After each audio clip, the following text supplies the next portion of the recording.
펜던트가 최우선이다. 확인한 즉시 사살해.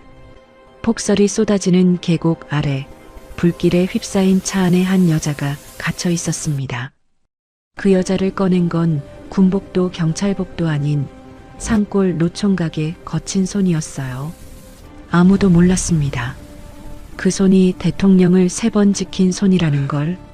7년 동안 세상에서 지워진 채 살아온 남자가 왜 하필 그 여자를 구했는지, 그리고 그 여자가 품고 있던 작은 펜던트 하나가 두 사람을 어떤 소용돌이 속으로 끌어들이는지. 오늘의 사연 시작합니다. 설악산 북쪽 깊은 산자락. 해발 1000m를 넘는 그 고지대에는 사람의 발길이 거의 닿지 않아요. 포장도로가 끊기고 이정표도 사라진 자리에 오직 낡은 오두막 하나만이 겨울 산의 정막을 온몸으로 받아내고 있었습니다. 지붕에는 눈이 두툼하게 쌓여 있었고 처막 끝에는 어른 팔뚝만한 고드름이 줄지어 매달려 있었죠. 굴뚝에서 가느다란 연기가 피어올랐다가 차가운 바람에 금세 흩어졌습니다. 영하 15도의 새벽 공기 속에서 강민재는 상체를 훌훌 드러낸 채 장작을 패고 있었어요. 팔뚝에 굵은 힘줄이 도끼를 내리칠 때마다 불끈 솟아올랐습니다. 등짝에는 땀이 번들거렸고 숨을 내쉴 때마다 하얀 김이 쉴 새 없이 피어올랐죠. 쩍쩍 장작이 두 쪽으로 갈라지는 소리가 이른 새벽의 산속을 가득 메웠습니다. 그리고 그 소리 사이사이로 매번 같은 목소리가 민재의 귓속을 파고들었어요. 대원들 대피시켜. 지금 당장. 민재는 도끼를 멈추지 않았습니다. 장작이 두 쪽으로 갈라지는 소리가 귓속을 가득 채워야만 그 목소리가 잠시나마 잦아들었거든요. 그렇게 민재는 7년을 버텨왔습니다. 도끼질로 하루를 시작하고 도끼질로 하루를 닫았어요. 장작이 쌓여가는 속도만큼 세상과 민재 사이의 거리도 멀어져 갔죠. 오두막 처마 밑 집더미 위에 웅크리고 있던 늑대의 바람이 불현듯 귀를 쫑긋 세웠습니다. 앞발로 집더미를 밀치고 일어서더니 산 아래 국도 쪽을 향해 코를 쑥 내밀었어요.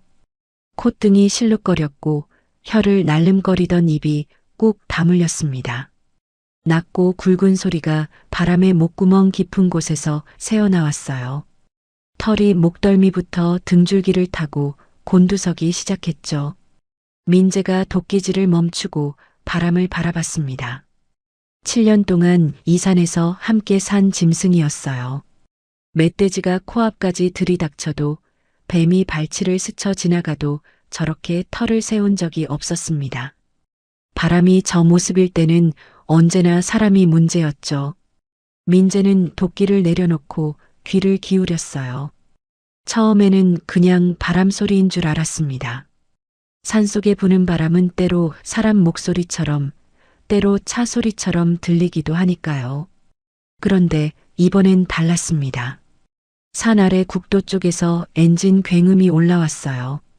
보통 차 소리가 아니었죠. 속도를 줄이지 못하는 차, 통제를 잃은 차가 내는 소리였습니다. 타이어가 아스팔트를 긁어대는 날카로운 마찰음이 이어졌고 곧이어 쇳덩이가 가드레일을 들이받는 둔탁한 충격음이 산 전체를 울렸어요. 그리고 아무 소리도 들리지 않았습니다.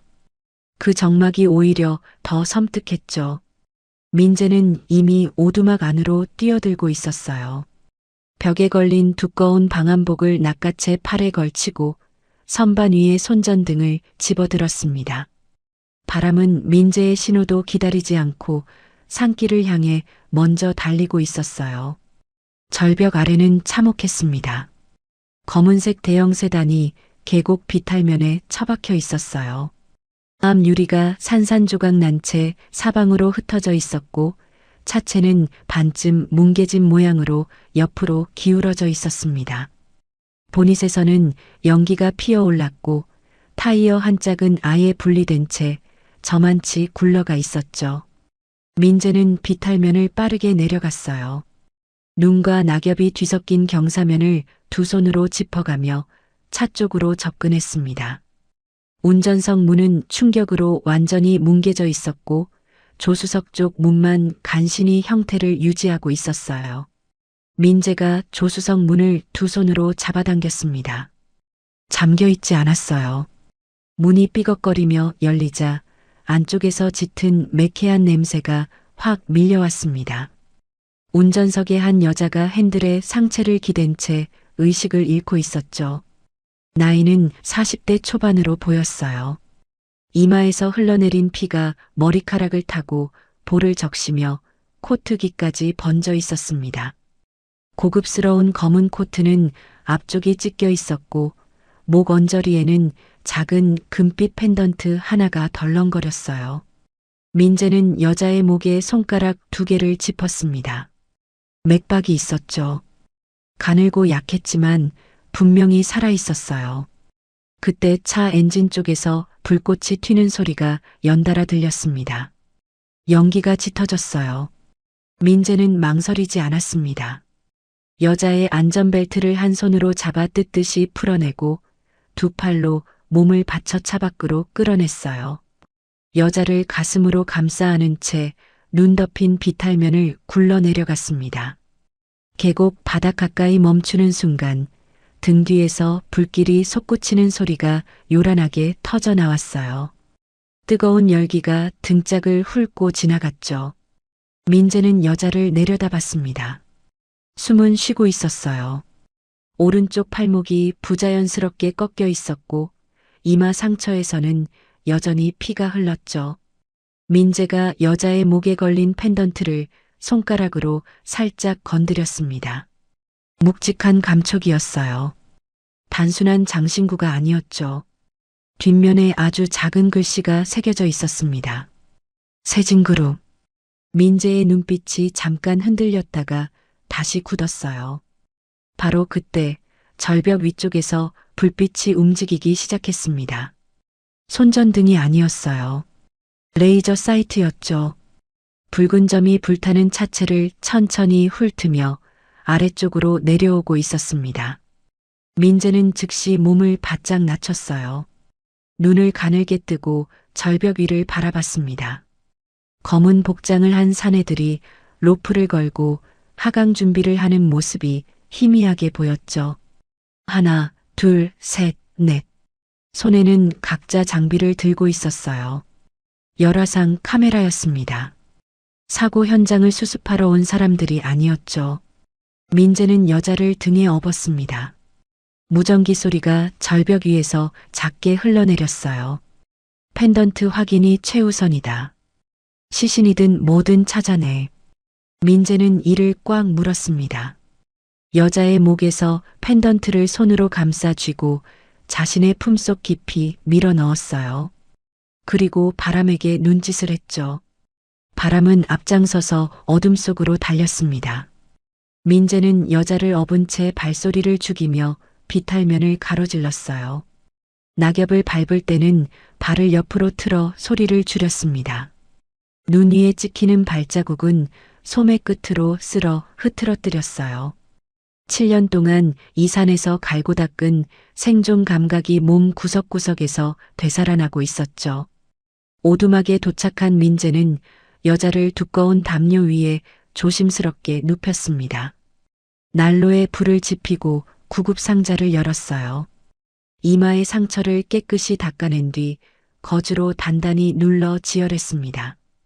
꺾인 팔목은 곧은 나뭇가지와 천으로 감아 고정했죠. 손놀림이 거칠었지만 빠르고 정확했어요. 병원보다 전장에 가까운 처치였습니다. 민재는 여자의 얼굴을 잠시 내려다봤어요. 낯설지 않은 얼굴이었습니다. 7년 전 세상과 연을 끊기 전 신문 어딘가에서 본 적 있는 얼굴이었죠. 여자가 가느다랗게 눈을 떴습니다. 초점이 흐릿했어요.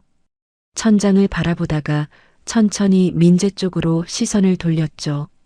그리고 민재의 팔뚝에서 시선이 멈췄습니다. 거기에는 문신이 하나 새겨져 있었어요. 방패 위에 독수리 한 마리가 날개를 펼친 문양이었습니다. 대통령 경호실 수석 요원만이 새길 수 있는 문양이었죠. 여자의 눈이 천천히 커졌어요. 입술이 바르르 떨렸습니다. 당신은 혹시? 민재가 여자의 어깨를 살며시 눌렀어요. 말하지 마요.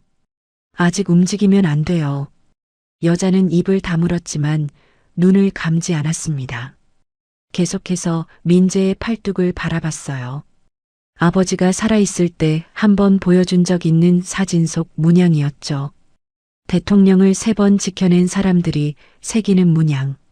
그 사람들 중 한 명이 7년 전 아버지 회사를 둘러싼 사건이 터지던 그날 밤 홀연히 사라졌다는 걸 여자는 알고 있었습니다. 여자의 눈에 눈물이 차올랐어요. 민재는 그 눈빛을 피하며 오두막 구석으로 걸어갔습니다. 흙바닥 한쪽 귀퉁이를 발로 걷어내자 나무 판자가 드러났어요. 판자를 드러내자 그 아래 검은 천에 꼼꼼하게 쌓인 물건들이 모습을 드러냈습니다. 낡았지만 날이 멀쩡한 전술 라이프, 가늘고 질긴 경호용 와이어, 손바닥만 한 야간 투시 장치. 민재는 그것들을 하나씩 꺼내 손으로 훑쳤습니다. 손이 조금도 떨리지 않았어요. 7년 만에 다시 꺼내는 물건들인데도 손가락이 스스로 위치를 기억하고 있었죠. 오두막 처마 및 낚싯줄에 묶어둔 작은 종이 울렸습니다. 딸랑딸랑. 2번이었어요. 민재는 눈 하나 깜짝하지 않았습니다. 여자를 바라보며 입술에 손가락을 세워 보였어요. 아무 소리도 내지 말라는 신호였죠. 민재는 여자를 안아 바닥 및 비밀 저장고 안으로 밀어 넣었습니다. 판자를 조심스럽게 덮고 그 위에 가마니를 깔았어요. 그리고 자신은 소리 하나 내지 않고 석가래 위로 몸을 올렸습니다. 어둠 속에서 숨을 고르며 문을 바라봤죠. 오두막 문이 발길질에 박차이며 열렸습니다. 검은 복장의 사내가 총구를 앞세우고 들어왔어요. 손전등 불빛이 오두막 구석구석을 천천히 훑쳤습니다. 난로 위의 냄비, 벽에 걸린 낡은 옷가지, 흙바닥 위에 놓인 구급 상자. 아무도 없어 보였죠. 사내가 한 걸음, 2걸음 안으로 발을 옮겼습니다. 가만히 쪽으로 손전등을 비추며 발을 내딛는 순간이었어요. 석가래 위에서 민재가 뛰어내렸습니다. 공기를 가르는 소리조차 없었어요. 와이어가 사내의 목을 단단히 감았습니다. 사내의 손에서 총이 바닥으로 떨어졌죠. 발버둥이 몇 차례 이어지다 멈췄어요. 소리 하나 없이 단 몇 초 만에 끝났습니다.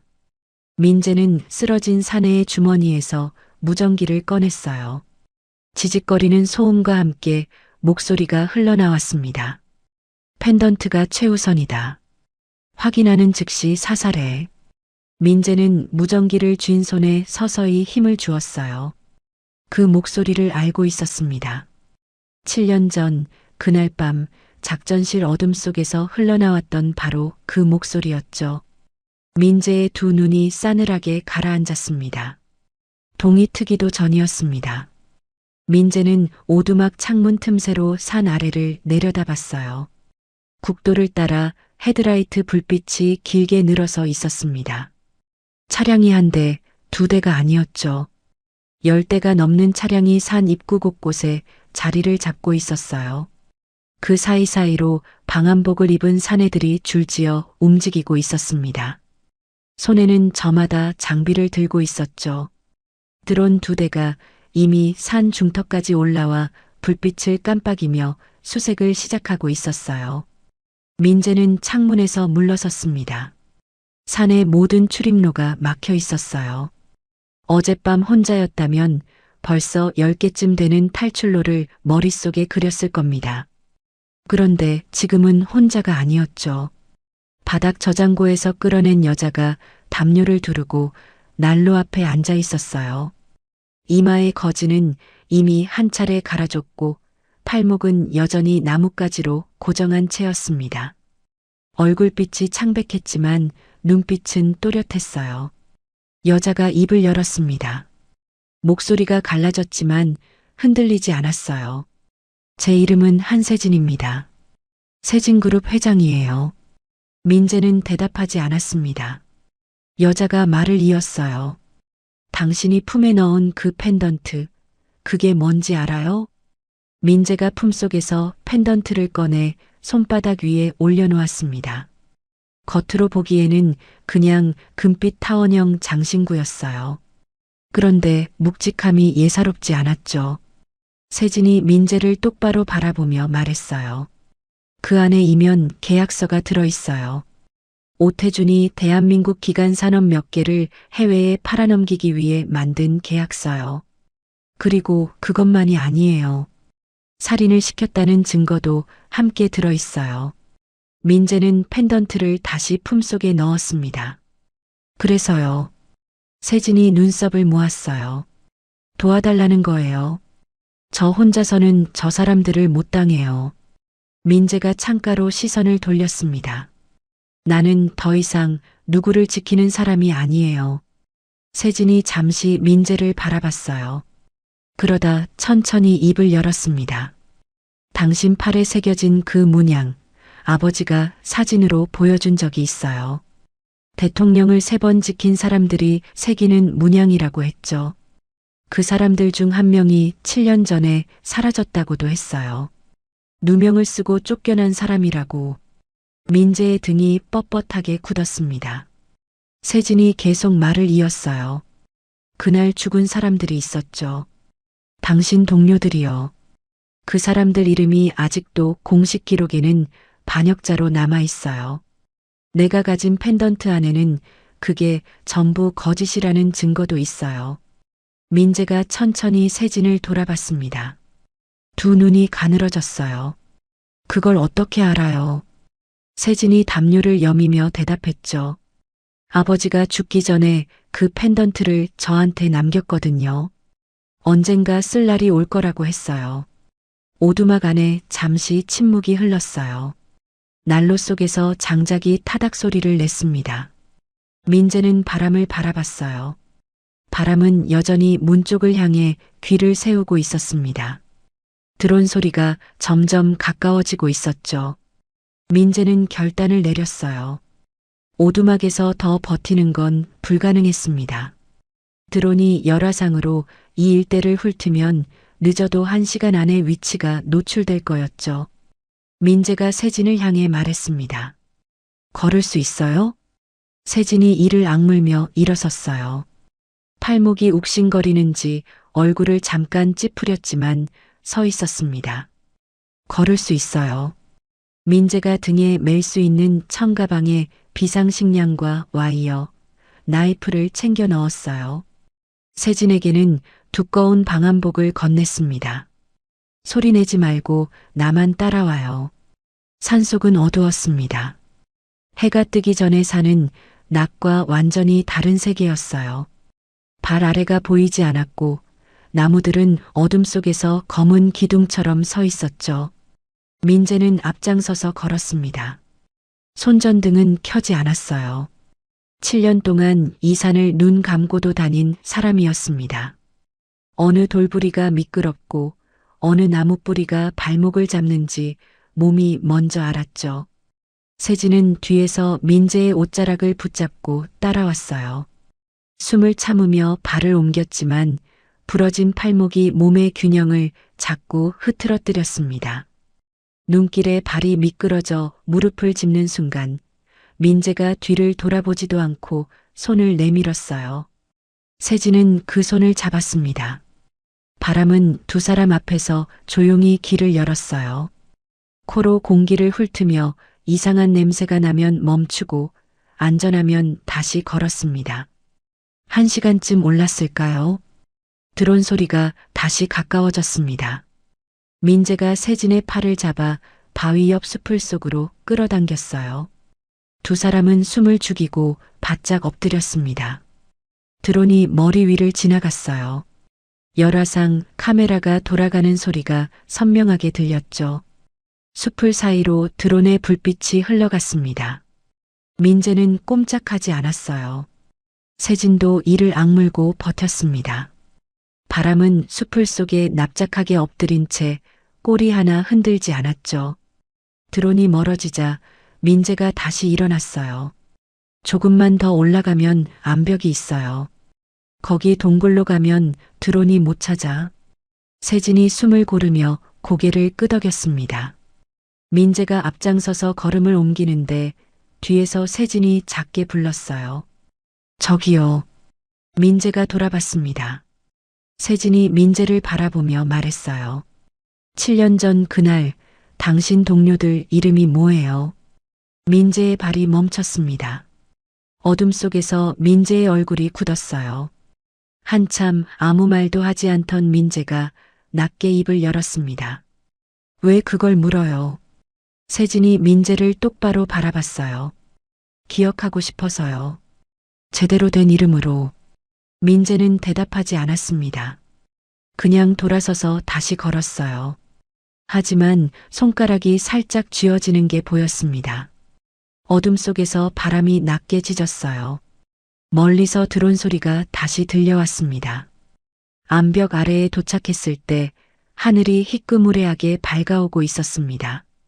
민재가 암벽을 올려다봤어요. 수직에 가까운 경사였습니다. 일반인이라면 엄두도 내기 어려운 높이였죠. 세진이 암벽을 올려다보다가 민재를 바라봤어요. 저걸 올라가요? 민재가 짧게 대답했습니다. 올라가야 해요. 세진이 팔목을 내려다봤어요. 부러진 팔목으로 암벽을 타는 건 무모한 짓이었죠. 세진은 이를 악물었습니다. 민재가 세진 앞에 등을 돌리고 쭈그려 앉았어요. 엎혀요. 세진이 잠깐 머뭇거렸습니다. 괜찮겠어요? 민재가 뒤도 돌아보지 않고 말했어요. 7년 전 부상당한 다리지만 이 정도는 돼요. 세진은 천천히 민재의 등에 올라탔습니다. 민재가 세진의 다리를 팔꿈치로 받쳐 고정하고 암벽을 향해 첫 발을 내디뎠어요. 산 아래에서 드론 여러 대가 한꺼번에 불빛을 밝히며 올라오는 게 보였습니다.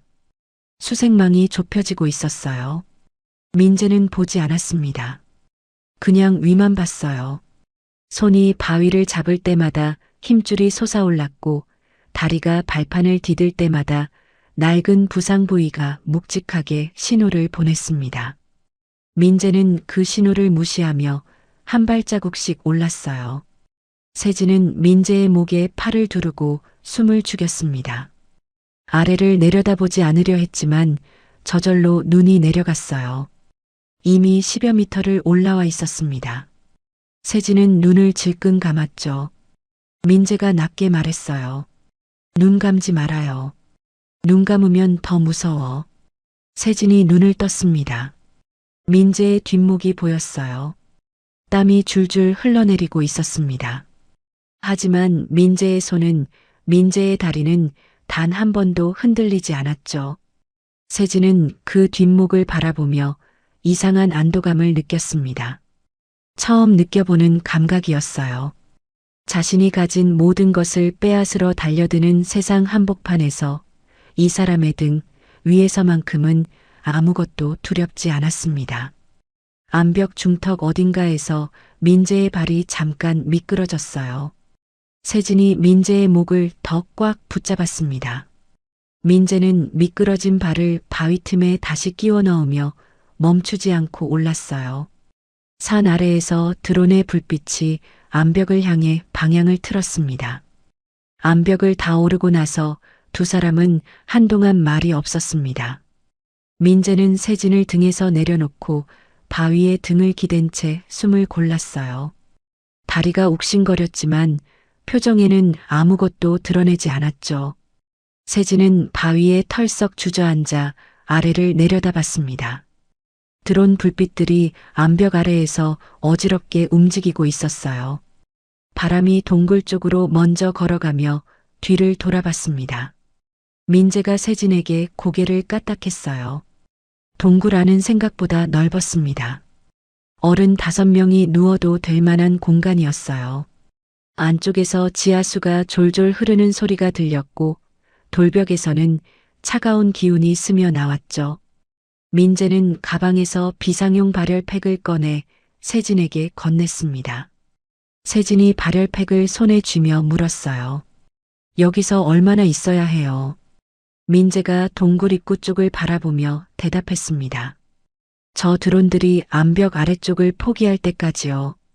세진이 고개를 끄덕이다가 입술을 깨물었어요. 민재를 바라보다가 천천히 입을 열었습니다. 오태준이 직접 이 짓을 지시했어요. 제 고모부예요. 20년 동안 그 사람이 우리 그룹을 실질적으로 운영했는데 제가 경영권을 가져오면서 밀려난 거죠. 민재는 아무 말도 하지 않았어요. 세진이 계속했습니다. 아버지가 돌아가시기 전에 그 펜던트를 저한테 주면서 딱 한마디만 했어요. 반드시 올바른 사람 손에 전해야 한다고. 그때는 무슨 뜻인지 몰랐는데 이제는 알 것 같아요. 민재가 세진을 바라봤어요. 세진의 눈빛이 흔들리지 않았습니다. 두려움이 없는 건 아니었어요. 그 두려움을 억누르고 버티는 눈빛이었죠. 민재는 시선을 거뒀습니다. 그때였습니다. 동굴 입구에서 바람이 낮게 으르렁거렸어요. 민재가 벌떡 일어섰습니다. 인기척이 들렸어요. 한 명이 아니었습니다. 여러 명이 조심스럽게 발을 옮기는 소리였죠. 민재가 세진의 팔을 잡아 동굴 안쪽 어둠 속으로 밀었습니다. 움직이지 말아요. 민재는 나이프를 꺼내 들고 입구 옆 돌벽에 등을 붙였어요. 그런데 나타난 사람은 생각지도 못한 얼굴이었습니다. 버프를 목에 두르고 전술조끼를 입은 사내가 동굴 안으로 들어섰어요. 나이는 민재보다 서너 살 어려 보였습니다. 광대뼈가 높고 눈매가 날카로웠죠. 그 뒤로 무장한 사내 셋이 따라 들어왔어요. 민재의 손에서 힘이 빠졌다가 다시 들어갔습니다. 아는 얼굴이었어요. 강석구였죠. 민재가 경호실에서 직접 훈련시킨 후배였습니다. 어깨 너머로 기술을 가르쳐주고 밥을 사주고 실수를 덮어줬던 사람이었어요. 그런데 지금 그 사람이 민재를 향해 총을 겨누고 있었습니다. 석구가 입꼬리를 올리며 말했어요. 선배, 오랜만이에요. 7년 만이죠. 민재는 대답하지 않았습니다. 석구가 천천히 걸어 들어오며 말을 이었어요. 이 산에 있을 거라고 생각은 했는데 설마 직접 찾아오게 될 줄은 몰랐네요. 선배가 워낙 흔적을 안 남기는 사람이라서. 민재가 낮게 물었습니다. 오태준 밑에서 일하고 있어? 석구가 어깨를 으쓱했어요. 밥은 먹고 살아야죠. 민재의 턱이 딱딱하게 굳었습니다. 석구가 다시 말했어요. 선배, 솔직하게 얘기할게요. 저는 그냥 심부름 온 거예요. 그 여자 목에 걸린 거, 그리고 그 여자 둘 다 돌려주면 선배는 그냥 보내드리라고 했거든요. 오태준 부회장님이 직접 그렇게 말씀하셨어요. 세진이 어둠 속에서 숨을 죽이고 있었습니다. 민재가 말했어요. 못 쳐. 석구의 눈빛이 차갑게 가라앉았습니다. 선배, 저 지금 장난하는 거 아니에요. 민재가 석구를 똑바로 바라봤어요. 7년 전 그날 작전실 위치를 넘긴 게 너지. 동굴 안에 잠시 침묵이 흘렀습니다. 석구가 피식 웃었어요. 웃음 속에 부끄러움 같은 건 없었습니다. 맞아요. 나예요. 근데 선배, 그게 그렇게 대단한 일이에요? 살아남으려면 줄을 잘 서야 하는 거잖아요. 민재의 눈이 가늘어졌습니다. 손에 쥔 나이프 날이 동굴 안으로 스며드는 희미한 빛을 받아 가늘게 빛났어요. 석구가 부하들에게 눈짓을 했습니다. 사내 셋이 민재를 에워쌌어요. 석구가 자신의 나이프를 꺼내 들었습니다. 선배 실력이 얼마나 녹슬었는지 한번 확인해 봐야겠어요. 민재는 대답 대신 몸을 낮췄어요. 석구가 먼저 달려들었습니다. 칼날이 빠르게 휘어들어왔어요. 민재는 몸을 옆으로 비틀어 피하며 석구의 손목을 쳐냈습니다. 뒤에서 사내 하나가 민재의 등을 향해 달려들었어요. 민재가 뒤꿈치로 사내의 무릎을 걷어찼습니다. 사내가 비틀거리며 돌벽에 부딪혔죠. 석구가 다시 들어왔어요. 이번엔 빠르고 낮게 찔러왔습니다. 민재가 몸을 돌려 피하려는 순간 7년 전 부상당한 다리가 말을 듣지 않았어요. 오른쪽 무릎이 그대로 꺾였습니다. 민재가 한쪽 무릎을 바닥에 짚었어요. 석구의 칼날이 민재의 목 바로 앞에 멈췄습니다. 석구가 위에서 내려다보며 말했어요. 역시 예전 같지 않네요, 선배. 바로 그 순간이었습니다. 섬광이 동굴 전체를 하얗게 뒤덮었어요. 귀청이 찢어질 듯한 폭발음이 울렸습니다. 석구와 부하들이 눈을 감으며 비틀거렸죠. 동굴 입구로 사내들이 쏟아져 들어왔어요. 검은 전술복에 방탄 장비를 갖춘 팀이었습니다. 석구의 부하들과 뒤엉켜 순식간에 교전이 벌어졌죠. 동굴 안이 아수라장이 됐어요. 그 혼란 속에서 한 목소리가 들렸습니다. 민재 형 나야. 차도연이었어요. 방탄 조끼를 입고 무전기를 손에 쥔 채 민재를 향해 달려왔습니다. 민재는 무릎에서 일어서며 도연을 바라봤어요. 반갑지 않았습니다. 도연을 보는 눈빛에 온기가 없었죠. 도연이 민재의 팔을 잡으려 했어요. 민재가 팔을 뿌리쳤습니다. 도연이 다급하게 말했어요. 형, 내가 왔잖아. 이제 괜찮아. 형이랑 그 여자분 다 안전하게 데려갈게. 민재는 대답하지 않았습니다. 도연의 팀원들을 하나씩 훑어봤어요. 전술복, 장비, 얼굴. 그러다 한 팀원의 손목에서 시선이 멈췄습니다. 아주 작은 문신이었어요. 오태준의 사설 보안업체가 요원들에게 새기는 문양이었습니다. 민재는 7년 전 그 문양을 직접 봤었죠. 민재의 눈이 굳었어요. 도연이 계속 말했습니다.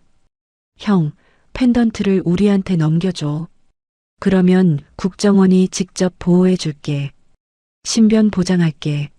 민재는 세진이 숨어있는 어둠 속을 흘끗 봤습니다. 그리고 도연을 바라봤어요. 한때 형제처럼 지냈던 사람이었습니다. 그런데 지금 이 순간 그 사람을 믿을 수 없었죠. 민재가 낮게 말했어요. 비켜. 도연이 당황한 얼굴로 민재를 봤습니다. 형, 무슨 소리야? 내가 형 살리러 온 거잖아. 민재가 도연의 어깨를 밀어내고 어둠 속으로 손을 뻗었어요. 세진의 손을 잡아당겼습니다. 세진이 민재의 손을 꽉 쥐었어요. 민재는 도연의 팀과 석구의 부하들이 뒤엉켜 싸우는 혼란을 그대로 이용했습니다. 동굴 안쪽 깊은 곳, 바람이 코를 킁킁거리며 찾아낸 또 다른 통로로 세진을 이끌었어요. 도연이 뒤에서 외쳤습니다. 형, 어디가? 민재 형. 민재는 돌아보지 않았어요. 동굴 안쪽 통로는 좁고 어두웠습니다. 허리를 굽혀야만 겨우 지나갈 수 있었어요. 바람이 앞장서서 냄새를 맡으며 길을 열었습니다. 세진이 민재의 손을 잡고 따라가며 물었어요. 저 사람 아는 사람이에요? 민재가 짧게 대답했습니다. 알았던 사람이요. 세진이 더 묻지 않았어요. 통로가 점점 낮아졌습니다. 어느 순간 두 사람 다 바닥에 엎드려 기어가야 할 만큼 좁아졌어요. 세진은 부러진 팔목으로 바닥을 짚을 수 없어서 한 팔로만 기어갔습니다. 이마에서 식은땀이 흘렀죠. 그때 뒤쪽에서 매캐한 냄새가 들어왔어요. 최루가스였습니다. 도연의 팀이 동굴 안으로 투입한 것이었죠. 민재가 세진의 등을 밀었어요. 빠르게 가요. 두 사람은 거의 구르다시피 통로를 통과했습니다. 그리고 통로 끝, 바닥이 사라졌어요. 물소리가 들렸습니다. 아래를 보니 지하수가 흐르는 수중 통로였어요. 손전등을 비추자 물속의 출구처럼 보이는 빛이 희미하게 보였습니다. 세진이 물을 내려다봤어요. 입술이 새파랗게 질렸습니다. 저기로 나가야 해요? 민재가 대답했어요. 다른 길이 없어요. 세진이 물을 다시 내려다봤습니다. 그리고 민재를 바라봤어요. 얼마나 깊어요? 민재가 먼저 물속으로 내려서며 말했습니다. 허리쯤 올 거예요. 빠르게 통과하면 돼요. 물이 차가웠어요. 영하에 가까운 온도였습니다. 민재가 발을 딛자마자 뼛속까지 파고드는 냉기가 올라왔죠. 세진이 눈을 질끈 감고 물속으로 내려왔어요. 입에서 날카로운 소리가 새어나올 뻔했지만 이를 악물어 눌렀습니다. 바람은 수영을 할 줄 알았어요. 먼저 물속으로 뛰어들어 출구 쪽으로 헤엄쳐 갔습니다. 민재는 세진의 허리를 팔로 감았어요. 두 사람이 함께 물속을 걸었습니다. 물이 허리를 지나 가슴까지 올라왔어요. 세진의 부러진 팔목이 물에 닿는 순간 세진이 소리 없이 얼굴을 일그러뜨렸습니다. 민재가 세진의 허리를 더 단단히 잡았어요. 빛이 보였습니다. 통로 끝이었죠. 두 사람이 물 밖으로 나오는 순간 차가운 바깥 공기가 온몸을 덮쳤어요. 젖은 옷이 순식간에 얼어붙기 시작했습니다. 세진이 바위에 주저앉아 이를 달달 떨었어요. 민재가 가방에서 은박 비상 담요를 꺼내 세진의 어깨에 감아줬습니다.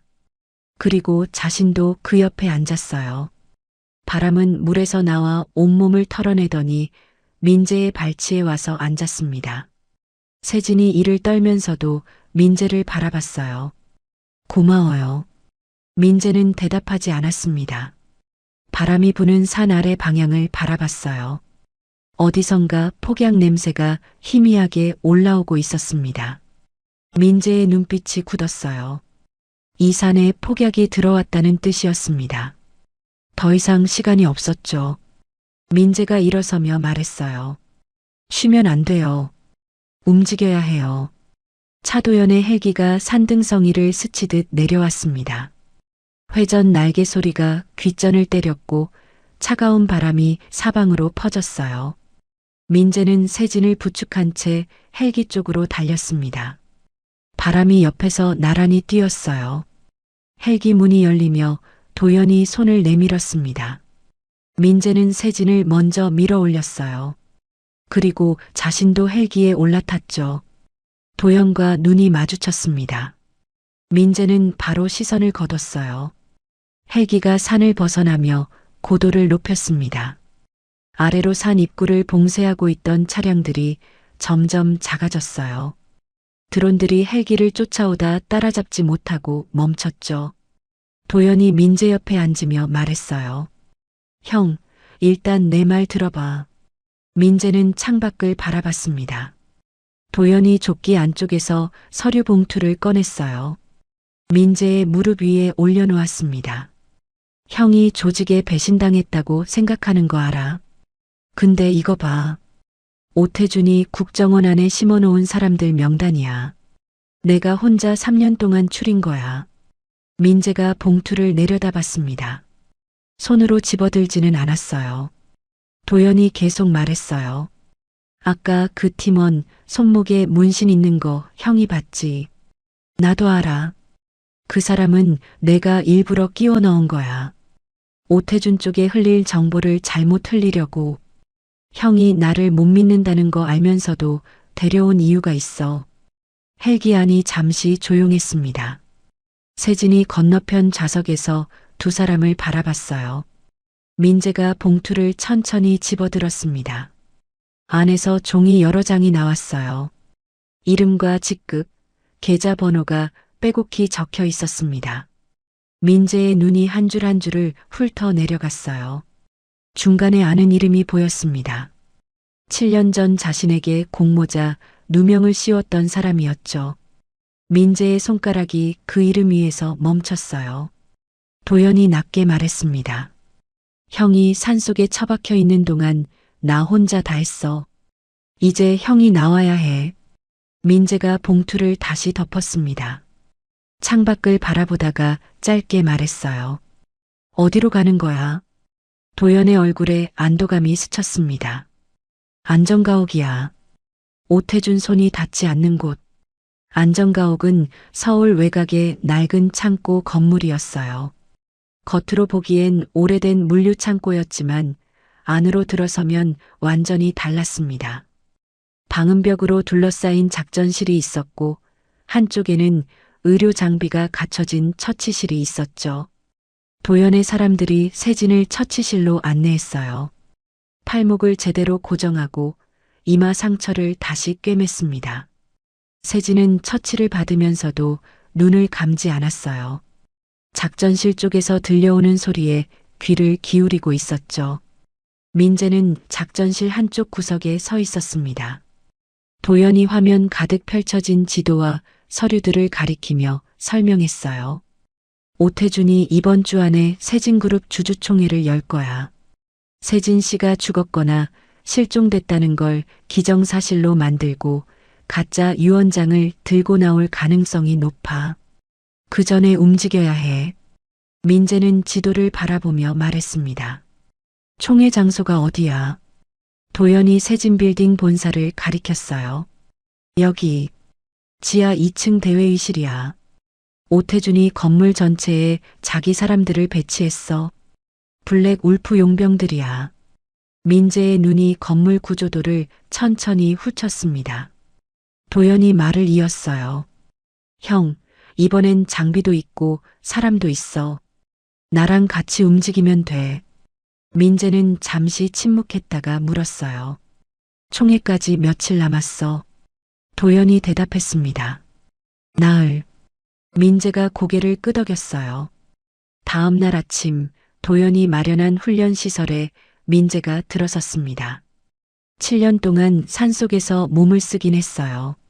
하지만 장작을 패고 산을 오르는 것과 사람을 상대하는 것은 달랐죠. 어젯밤 석구와 붙었을 때 무릎이 꺾인 게 민재의 머릿속에서 지워지지 않았습니다. 민재는 맨몸으로 시작했어요. 준비 운동 없이 바로 움직였습니다. 달리고 구르고 벽을 짚고 올랐어요. 처음 한 시간은 몸이 녹슨 기계처럼 삐걱거렸습니다. 두 번째 시간이 지나자 조금씩 부드러워졌어요. 세 번째 시간이 끝날 무렵에는 몸이 7년 전의 기억을 되찾아가고 있었죠. 도연이 시설 한쪽에서 이걸 지켜보다가 부하 요원 한 명을 훈련 매트 위로 내보냈어요. 젊고 체격이 좋은 요원이었습니다. 요원이 민재를 향해 달려들었어요. 민재는 옆으로 비켜서며 요원의 팔을 잡아 뒤로 꺾었습니다. 요원이 매트에 얼굴을 박았어요. 두 번째 요원이 달려들었습니다. 민재는 상대의 발을 걷어 중심을 무너뜨리고 어깨로 가슴을 밀어 넘어뜨렸어요. 세 번째, 네 번째 요원이 함께 달려들었습니다. 민재는 몸을 낮추고 회전하며 두 사람을 동시에 처리했어요. 도연이 팔짱을 끼고 바라보다가 낮게 말했습니다. 아직 있네. 민재는 대답하지 않고 땀을 닦았어요. 처치실에서 나온 세진이 훈련시설 유리창 너머로 민재를 바라보고 있었습니다. 깁스 대신 단단히 고정된 부목을 팔목에 달고 있었어요. 도연이 세진 옆으로 왔습니다. 좀 어때요? 세진이 유리창 너머 민재를 바라보며 대답했어요. 저도 배우고 싶어요. 도연이 세진을 봤습니다. 뭐요? 세진이 말했어요. 싸우는 거요. 가만히 보호만 받고 있을 수는 없잖아요. 도연이 잠깐 망설이다가 민재 쪽으로 시선을 돌렸습니다. 그날 오후 민재가 세진 앞에 섰어요. 훈련복을 입은 세진이 민재를 바라봤습니다. 팔목 때문에 제대로 할 수 있는 게 많지 않았어요. 민재가 말했습니다. 팔목이 다 낫기 전까지는 발이랑 몸으로 해요. 팔은 나중에. 세진이 고개를 끄덕였어요. 민재가 먼저 보여줬습니다. 발의 위치, 무게중심, 상대의 힘을 이용해 넘기는 법이었어요. 말이 없었습니다. 몸으로 직접 보여줬죠. 세진이 따라했어요. 처음엔 중심을 잡지 못해 비틀거렸습니다. 두 번째엔 발 위치가 틀렸어요. 세 번째에서 세진이 중심을 잡으며 동작을 완성했습니다. 민재가 짧게 말했어요. 됐어요. 세진의 입꼬리가 살짝 올라갔습니다. 그게 칭찬이라는 걸 알았으니까요. 사흘째 되던 날 저녁이었습니다. 민재는 훈련을 마치고 창고 한쪽 구석에 혼자 앉아 있었어요. 무릎 위에는 낡은 임명장 한 장이 놓여 있었습니다. 도연이 안전가옥으로 오면서 가져온 것이었어요. 7년 전 한세진의 아버지가 민재에게 주려고 했던 임명장이었죠. 대통령 경호실 수석 요원 임명장이었습니다. 사건이 터지는 바람에 전달되지 못했던 것이었어요. 세진이 조용히 민재 옆에 앉았습니다. 민재는 임명장에서 눈을 들지 않았어요. 세진이 먼저 말했어요. 아버지가 당신한테 직접 주고 싶어 했어요. 그날 저녁에 주려고 했다고 들었어요. 근데 그 전에 사건이 터졌죠. 민재가 임명장을 내려다보며 있었습니다. 세진이 계속 말했어요. 아버지가 살아계실 때 그 얘기를 한 번 했어요. 그 사람은 대한민국에서 가장 믿을 수 있는 방패라고. 내 아버지가 틀린 말을 한 적이 없어요. 민재의 손가락이 임명장 위를 천천히 쓸었습니다. 세진이 민재를 바라봤어요. 이번 일이 끝나면 당신은 다시 그 자리로 돌아갈 수 있어요. 억울하게 쫓겨난 사람이 아니라 제대로 된 이름으로. 민재가 임명장을 접어 품에 넣었습니다. 잠시 있다가 말했어요. 내일 총회가 끝나면 그때 생각해 볼게요. 세진이 고개를 끄덕였어요. 민재가 일어서며 세진을 내려다봤습니다. 오늘 일찍 자요. 내일 새벽 4시에 출발해요. 세진이 민재를 올려다보며 물었어요. 무서울 것 같아요? 민재가 잠시 세진을 바라봤습니다.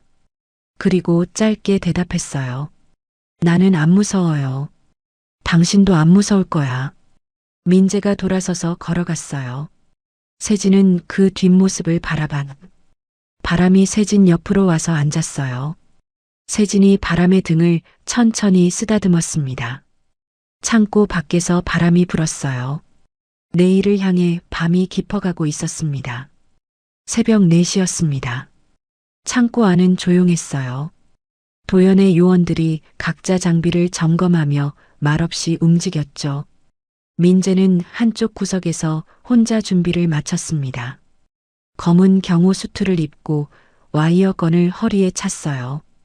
도연이 최신 전술 장비가 담긴 가방을 들고 왔습니다. 형, 이거 써. 스마트 글래스에 건물 내부 실시간 열화상이 뜨고 여기 이어폰으로 팀원들이랑 교신할 수 있어. 민재는 가방 안을 들여다봤어요. 그리고 단검 2자루와 개조된 와이어건만 꺼냈습니다. 나머지는 도로 밀었어요. 도연이 어이없다는 얼굴로 쳐다봤습니다. 민재가 말했어요. 기계는 배신해도 내 몸은 배신 안 해. 도연이 한숨을 쉬었지만 더 말리지 않았습니다. 세진이 훈련복 대신 단정한 어두운 색 재킷을 입고 나타났어요. 머리를 뒤로 단단히 묶었고 부목을 댄 팔목에는 얇은 장갑을 끼고 있었습니다. 겁먹은 기색이 없었어요. 민재가 세진을 훑어봤습니다. 들어갈 때 내 왼쪽에 붙어요. 어떤 상황에서도 2걸음 이상 떨어지지 마요. 세진이 고개를 끄덕였어요. 바람은 도연의 요원이 조종하는 드론에 몸을 묶는 특수 하네스를 착용했습니다. 민재가 바람의 목덜미를 한번 쓸어줬어요. 바람이 민재의 손등을 핥았습니다. 헬기가 서울 도심을 향해 날았어요. 세진 빌딩은 서울 도심 한복판에 우뚝 서 있었습니다. 지상 50층짜리 유리 마천루였어요. 이른 아침 햇살이 건물 외벽을 타고 흘러내렸죠. 겉으로 보기엔 평범한 출근 시간이었습니다.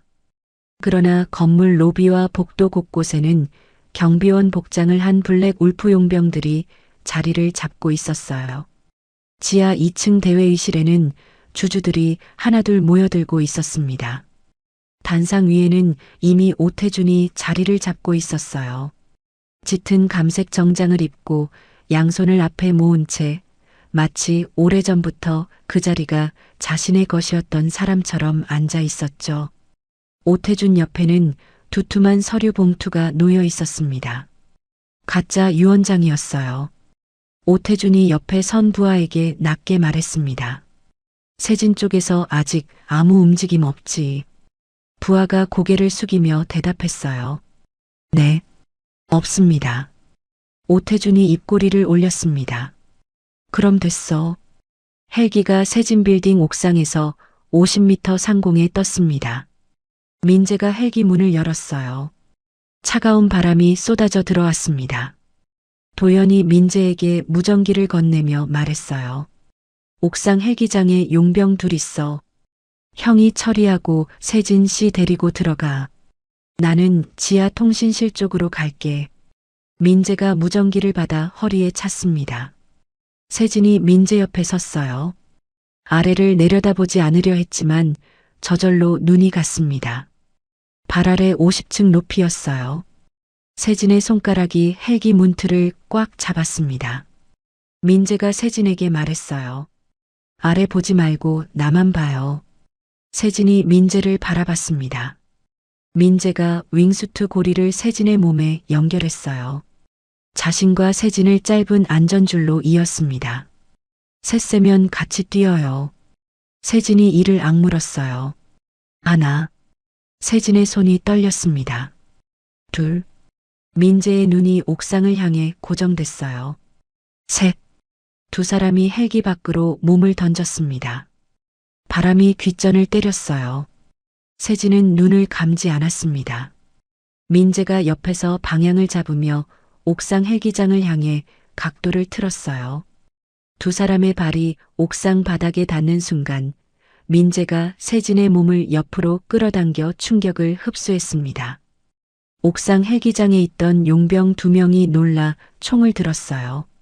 민재는 착지하는 동시에 몸을 굴려 일어서며 첫 번째 용병의 손목을 꺾었습니다. 총이 바닥에 떨어졌어요. 두 번째 용병이 달려들었지만 민재는 상대의 팔을 잡아 돌려 세우며 목을 가볍게 눌러 의식을 끊었습니다. 두 용병이 바닥에 쓰러지는데 10초도 걸리지 않았어요. 세진이 숨을 고르며 민재를 바라봤습니다. 민재가 말했어요. 들어가요. 건물 내부는 조용했습니다. 그러나 그 조용함이 오히려 불길했어요. 복도 곳곳에 용병들이 2명씩 짝을 지어 서 있었습니다. 민재는 세진을 데리고 비상계단을 이용해 내려갔어요. 마주치는 용병들을 소리 없이 하나씩 처리했습니다. 주먹이나 발을 쓰지 않았어요. 벽, 문틀, 손에 잡히는 모든 것이 도구였죠. 지하 2층에 가까워질수록 사람이 많아졌습니다. 민재가 세진에게 말했어요. 여기서 잠깐 기다려요. 세진이 고개를 저었습니다. 같이 가요.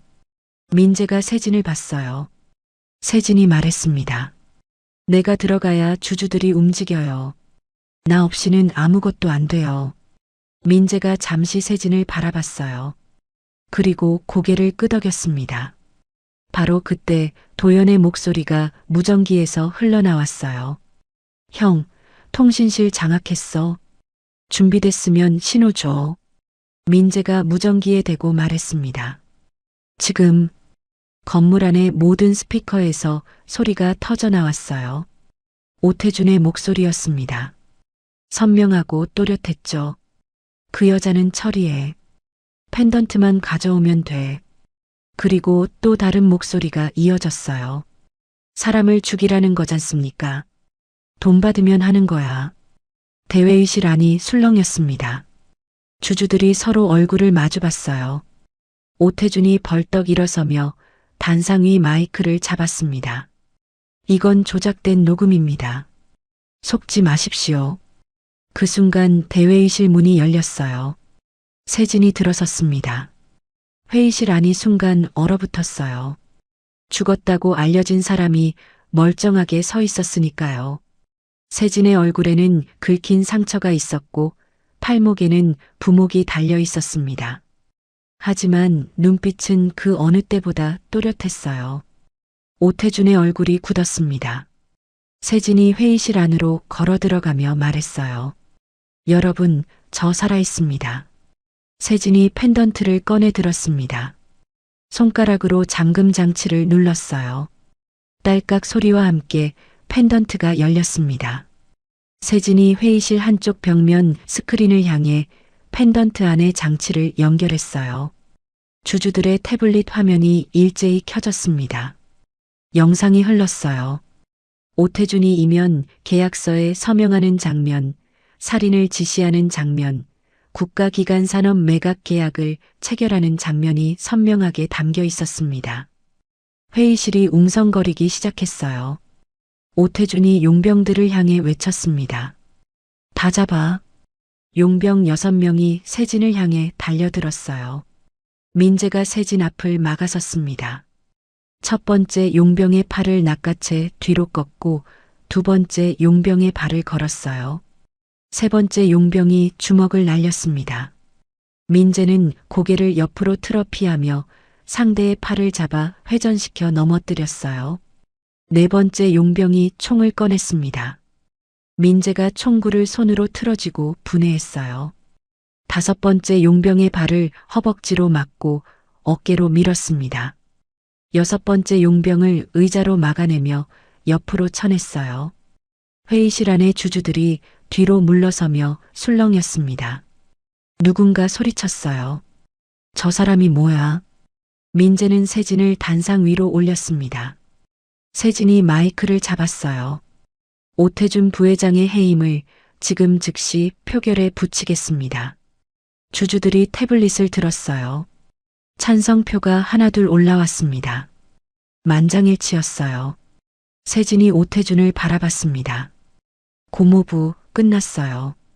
오태준의 얼굴이 시뻘겋게 달아올랐어요. 주머니 안으로 손이 들어갔습니다. 기폭장치였어요. 오태준이 이를 드러내며 말했습니다. 다 같이 끝내자고. 그 순간 회의실 뒤쪽 문이 열렸어요. 바람이 뛰어들어왔습니다. 바람이 오태준을 향해 달려들었어요. 날카로운 이빨이 오태준의 손목을 물었습니다. 오태준이 비명을 지르며 손을 놓쳤어요. 기폭장치가 바닥으로 떨어졌습니다. 민재가 기폭장치를 발로 밀어냈어요. 오태준에게 다가갔습니다. 천천히 한 걸음씩이었어요. 오태준이 뒷걸음질 쳤습니다. 민재가 오태준 앞에 멈춰 섰어요. 품에서 무언가를 꺼냈습니다. 청와대 경호 배지였어요. 민재가 오태준의 가슴 주머니에 배지를 꽂았습니다. 민재가 낮게 말했어요. 7년 전 그날 밤 죽은 사람들 이름이야. 기억해.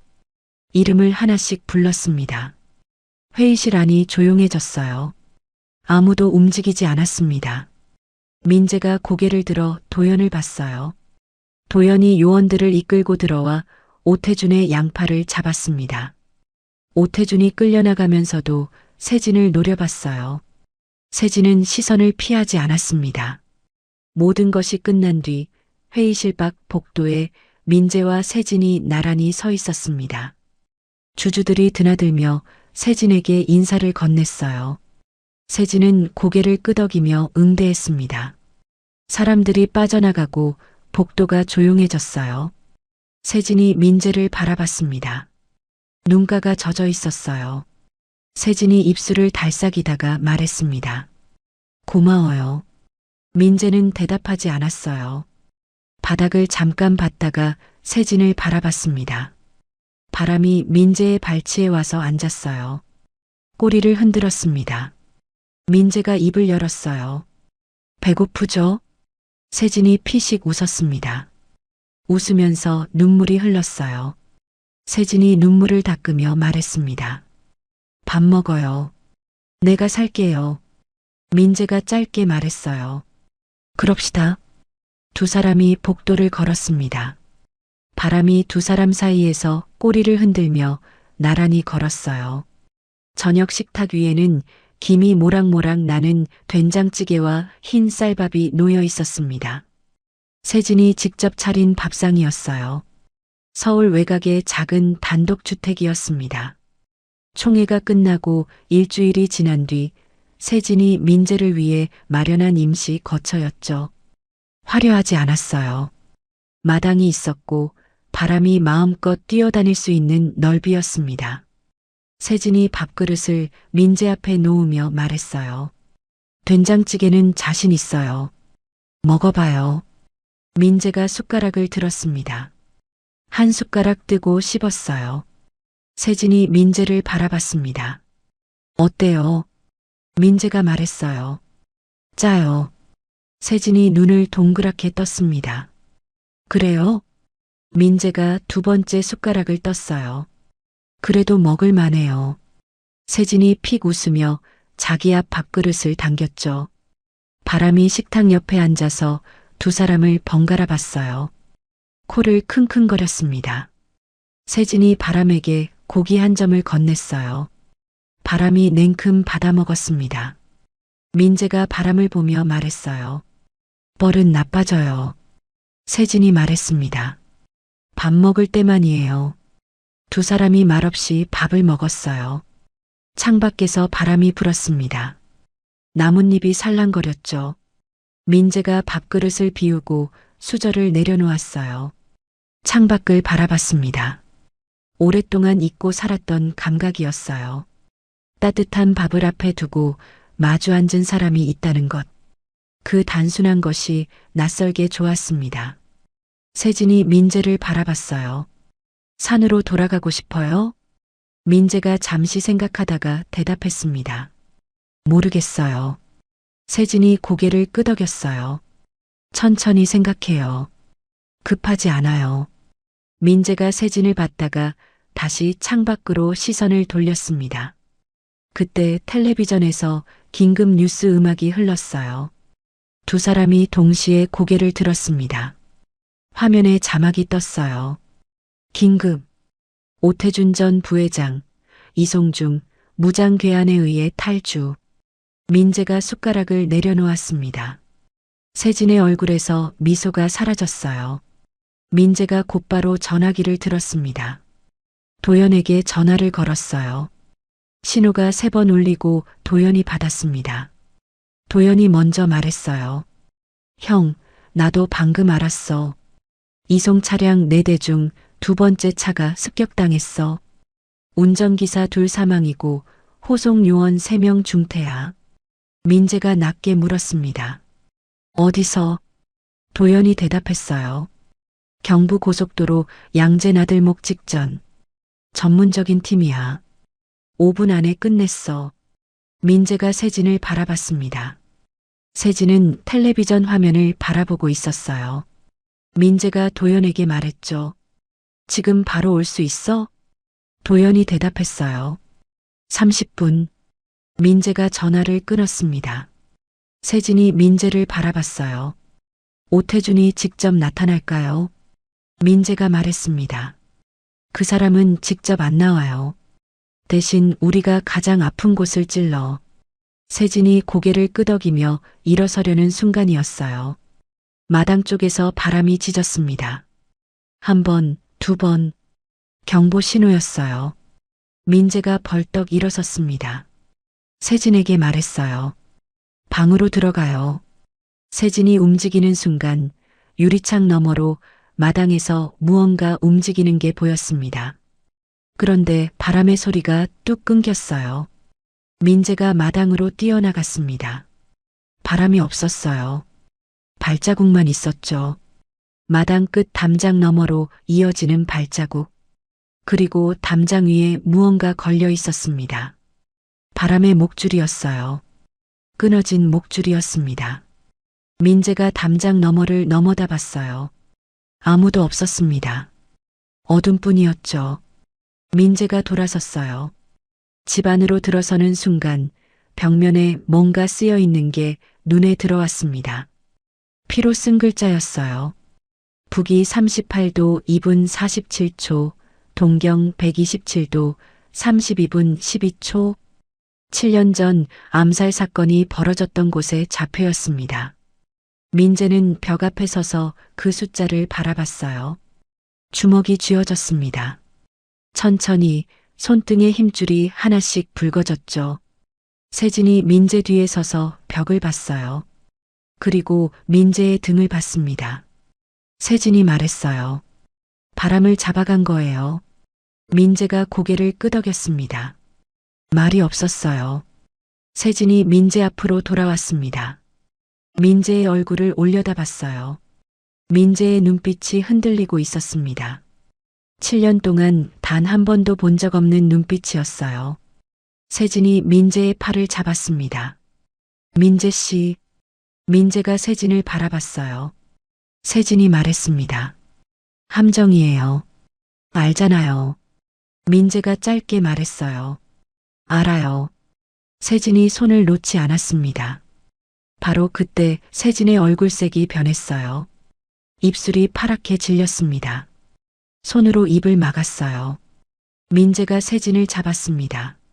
세진이 민재의 팔을 붙잡으며 몸을 가누려 했어요. 그런데 다리가 말을 듣지 않았습니다. 무릎이 꺾이며 그대로 주저앉았죠. 민재가 세진을 안아 소파 위에 눕혔어요. 세진의 입술 끝에서 피가 배어 나왔습니다. 가느다란 핏줄기였어요. 세진이 눈을 뜨려 했어요.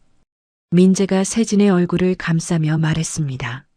눈 감지 마요. 세진이 힘겹게 입을 열었어요. 왜 이러지? 민재가 즉시 도연에게 다시 전화를 걸었습니다. 도연이 받자마자 민재가 말했어요. 세진이 쓰러졌어. 입에서 피 나와. 빨리 와. 도연이 숨을 들이켰습니다. 증상이 어때? 민재가 세진을 살펴봤어요. 입술이 점점 더 파랗게 변하고 있었습니다. 피부에 아주 가는 검은 핏줄 같은 것이 목 아래로 번지고 있었어요. 민재가 말했습니다. 입술 파래지고 목에 검은 줄 생겨.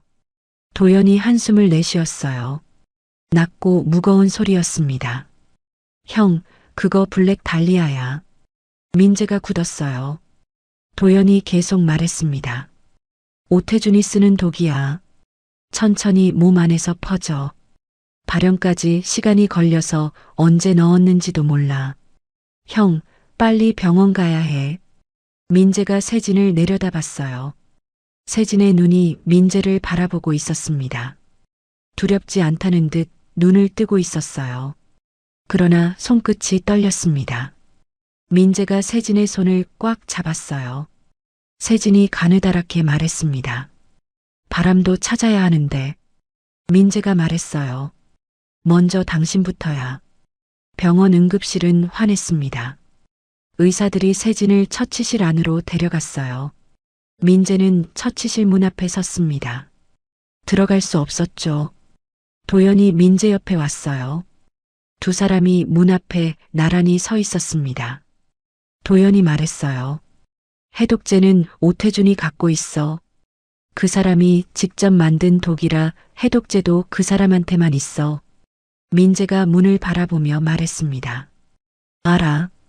도연이 말을 이었어요. 형, 지금 상황에서 독단으로 움직이면 안 돼. 조직이랑 같이 해야 해. 민재가 도연을 바라봤습니다.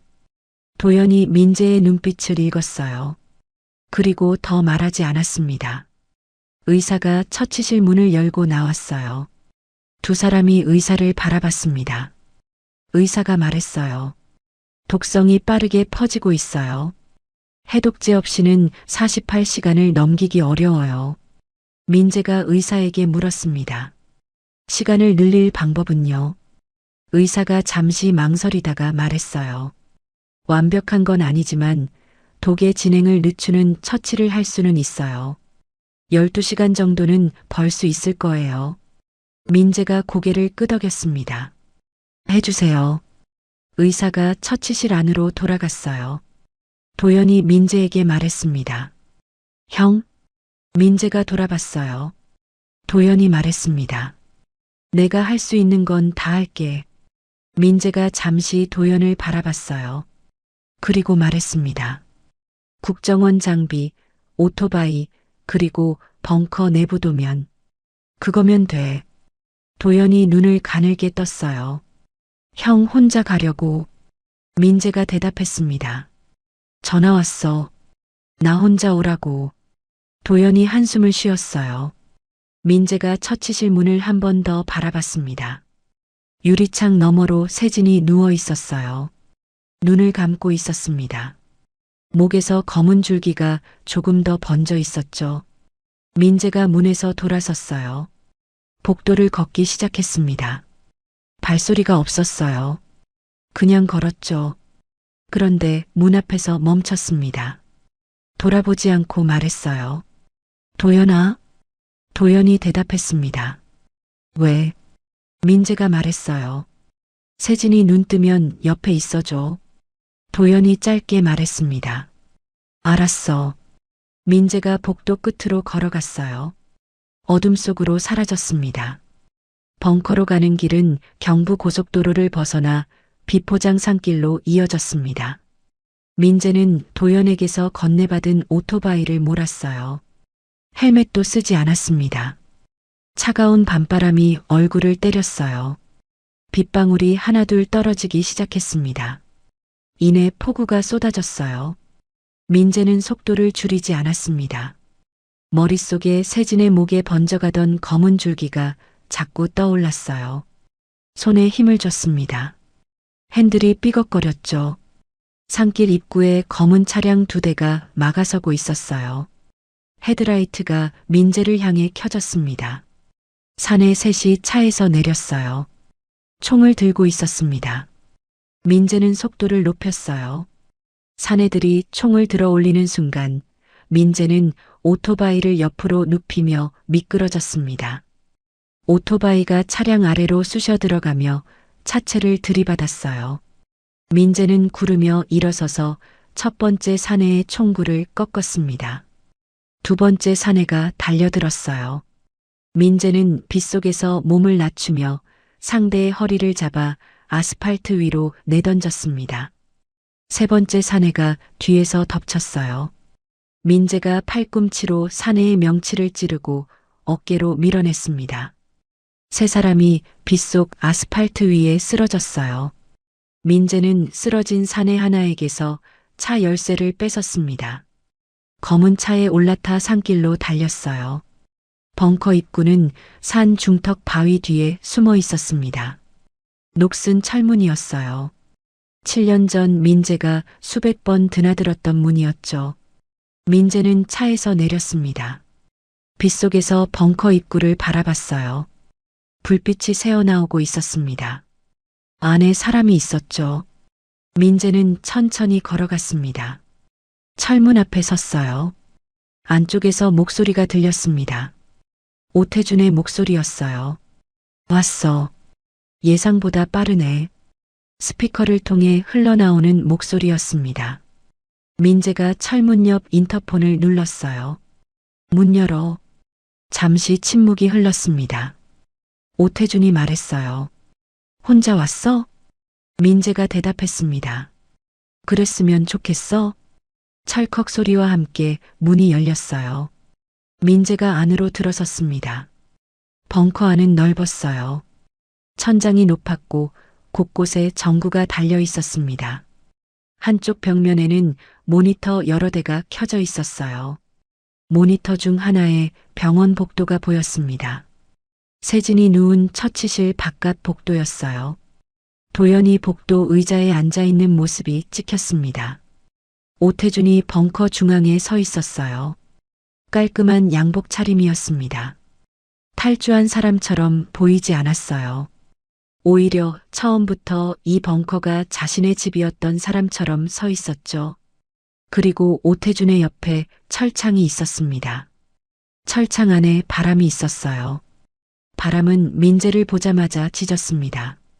철창을 앞발로 긁었어요. 민재는 바람을 봤습니다. 다친 곳은 없어 보였어요. 민재의 눈이 잠시 바람에게 머물렀다가 오태준에게로 옮겨갔습니다. 오태준이 입꼬리를 올리며 말했어요. 걔 하나 때문에 이렇게 빨리 올 줄 알았어. 역시 예측 가능한 사람이야, 강민재. 민재가 말했습니다. 해독제 어딨어? 오태준이 양복 안주머니를 손으로 두드렸어요. 여기 있어. 근데 그냥 줄 것 같아? 민재가 한 걸음 앞으로 나갔습니다. 오태준이 손을 들었어요. 벙커 곳곳에서 용병들이 나타났습니다. 모두 6명이었어요. 총구가 민재를 향했죠. 오태준이 말했어요. 나한테 무릎 꿇어. 그러면 해독제 줄게. 민재가 오태준을 바라봤습니다. 표정이 없었어요. 오태준이 계속 말했어요. 강민재, 7년 전에 네가 무너지지 않아서 일이 복잡해졌어. 그때 그냥 무릎 꿇었으면 다들 살았을 텐데. 내 동료들도 세진이 아버지도. 민재의 턱이 딱딱하게 굳었습니다. 오태준이 모니터를 가리키며 말했어요. 저거 봐. 지금 세진이가 어떤지 빠르게 결정해. 시간이 없잖아. 민재가 모니터를 봤습니다. 처치실 모니터에서 빨간 경고등이 깜빡이고 있었어요. 세진의 상태가 나빠지고 있었습니다. 오태준이 말했어요. 무릎. 민재가 천천히 눈을 내렸습니다. 용병들이 총구를 낮추지 않았어요. 민재의 무릎이 바닥을 향해 내려갔습니다. 오태준이 만족스러운 얼굴로 민재를 내려다봤어요. 역시 그 순간이었습니다. 민재의 손이 바닥을 짚는 척하며 품에서 포금탄을 꺼냈어요. 손가락으로 핀을 뽑았습니다. 포금탄이 터졌습니다. 벙커 안이 귀청이 터질 듯한 소리와 함께 하얗게 번쩍였어요. 용병들이 눈을 감으며 비틀거렸습니다. 오태준이 귀를 막고 뒷걸음질 쳤어요. 민재가 벌떡 일어섰습니다. 첫 번째 용병의 총을 낚아채 분해했어요. 두 번째 용병이 달려들었습니다. 민재는 상대의 팔을 잡아 비틀며 벽에 세게 밀었어요. 세 번째 용병이 뒤에서 목을 잡으려 했습니다. 민재는 앞으로 구부리며 상대를 등 너머로 넘겼어요. 네 번째와 다섯 번째 용병이 양옆에서 동시에 달려들었습니다. 민재는 옆으로 한 걸음 물러서며 두 사람의 머리를 맞부딪히게 했어요. 여섯 번째 용병이 총을 쐈습니다. 총알이 민재의 옆구리를 스쳤어요. 민재가 순간 멈칫했습니다. 왼손으로 옆구리를 짚었어요. 손바닥에 피가 묻었습니다. 깊지 않았어요. 오태준이 뒷걸음질치며 철창 쪽으로 갔습니다. 철창 자물쇠를 잡았어요. 움직이면 이게 죽여. 민재가 오태준을 바라봤습니다. 오태준이 주머니에서 해독제 병을 꺼내 들었어요. 유리병이었습니다. 바닥에 떨어지면 산산조각이 날 것이었죠. 오태준이 해독제 병을 손가락 사이에 끼우며 말했어요. 한 걸음만 더 와봐. 이거랑 저게랑 같이 끝내버릴게. 민재가 멈췄습니다. 벙커 안이 조용해졌어요. 바람이 철창 안에서 낮게 으르렁거렸습니다. 민재가 오태준을 바라봤어요. 오태준의 눈을 봤습니다. 오래 봤죠. 오태준이 불편한 듯 눈을 피했어요. 민재가 낮게 말했습니다. 태준 씨, 당신 손 떨려. 오태준이 굳었어요. 민재가 계속 말했습니다. 7년 전에도 그랬어. 직접 방아쇠 못 당기는 사람이야. 항상 남 시키잖아. 오태준의 얼굴이 붉어졌어요. 민재가 한 걸음 앞으로 나갔습니다. 오태준이 해독제 병을 높이 들었어요. 그 순간 철창 안에서 바람이 몸을 웅크렸다가 힘껏 뛰어올랐습니다. 앞발이 철창 문을 강하게 쳤어요. 자물쇠가 걸려 있었지만 충격으로 철창 문이 덜컹거렸습니다. 오태준이 깜짝 놀라 뒤를 돌아봤어요. 그 찰나였습니다. 민재가 달렸어요.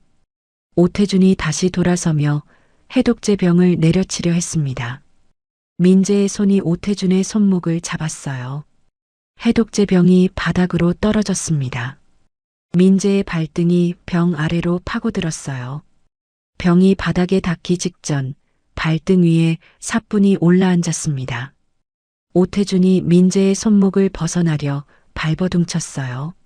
민재는 오태준의 팔을 등 뒤로 꺾으며 벽에 밀어붙였습니다. 오태준이 고통으로 이를 악물었어요. 민재가 오태준의 귀에 대고 낮게 말했습니다. 7년 전 그날 죽은 사람들 이름 불러줄게. 다 기억해. 민재가 이름을 하나씩 불렀어요. 천천히 또렷하게 불렀습니다. 오태준은 아무 말도 하지 못했어요. 민재가 발등 위에 해독제 병을 집어들었습니다. 그리고 오태준을 벽에서 떼어내 바닥에 무릎을 꿇렸어요. 바람이 철창 안에서 꼬리를 흔들었습니다. 민재가 오태준의 양복 주머니에서 철창 열쇠를 꺼냈어요. 철창 문을 열었습니다. 바람이 뛰쳐나왔어요. 민재의 발치에 와서 앉았습니다. 민재가 바람의 목덜미를 한번 쥐어줬어요. 바로 그때 벙커 깊은 곳에서 쿵 하는 소리가 들렸습니다. 이어서 또 한 번 폭발음이었어요. 민재가 고개를 들었습니다. 쓰러져 있던 용병 하나가 손에 무언가를 쥐고 있었어요. 자폭 스위치였습니다. 이미 눌려 있었죠. 벙커 천장이 흔들렸어요. 먼지가 쏟아졌습니다. 민재가 오태준의 목덜미를 잡아 일으켰어요. 걸어. 오태준이 비틀거리며 일어섰습니다. 민재는 오태준을 앞세우고 바람을 옆에 데리고 벙커 입구를 향해 달렸어요. 천장에서 콘크리트 덩이가 떨어졌습니다. 민재가 몸을 틀어 피했어요. 바람이 민재 옆에서 나란히 달렸습니다. 오태준이 발이 걸려 넘어졌어요. 민재가 오태준의 팔을 잡아 끌었습니다. 벙커 안에 불이 붙었어요. 연기가 퍼졌습니다. 철문이 보였어요. 민재가 철문을 어깨로 밀쳤습니다. 열리지 않았어요. 한 번 더 밀었습니다. 삐걱거리다 열렸어요. 세 사람이 밖으로 나왔습니다. 빗속이었어요. 민재가 오태준을 바닥에 앉혔어요. 오태준이 기침을 했습니다.